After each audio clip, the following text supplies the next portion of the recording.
Hurricane Katrina hit the Gulf Coast in late August 2005, devastating New Orleans after levees failed and floodwaters swallowed entire neighborhoods. Officially, it was a natural disaster made worse by poor infrastructure and a slow government response. But conspiracy circles, they had other ideas. 1. The blown levees theory. Some locals, especially in the lower Ninth Ward, believed the levees didn't fail naturally. They were intentionally blown up to protect wealthier, whiter neighborhoods from flooding. Why? This idea isn't just paranoia out of thin air, it's rooted in history. In 1927, during the Great Mississippi Flood, officials actually did dynamite levees to save New Orleans' French Quarter, sacrificing poorer areas downstream. That historical trauma made people suspicious when levee failures during Katrina looked oddly clean in some spots, like controlled demolitions. 2. Weather modification theory. This one dives into the HAARP, High-Frequency Active Auroral Research Program, rabbit hole.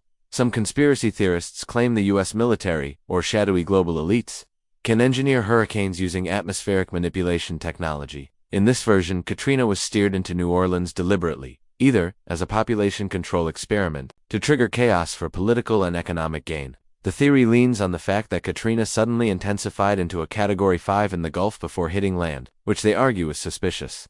3. Ethnic cleansing by neglect. While not as sci-fi as HAARP, some believe the slow rescue response wasn't incompetence. It was intentional neglect aimed at displacing the city's large black population. The aftermath saw developers swoop in, rebuild certain areas, and price many lifelong residents out.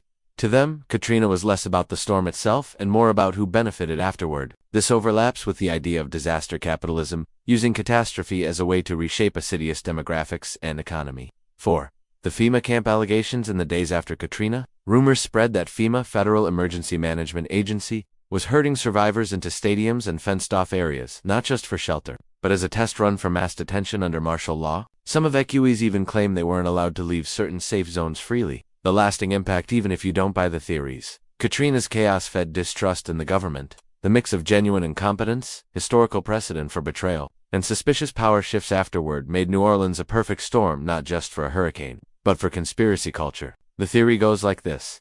Katrina wasn't just a tragedy, it was an opportunity for wealthy developers, oil companies, and politically connected corporations to take over valuable land in and around New Orleans, especially areas that were historically poor and predominantly black. The storm and the floodwaters displaced over 1 million people. Many fled the city with nothing, and in the chaos, thousands never returned.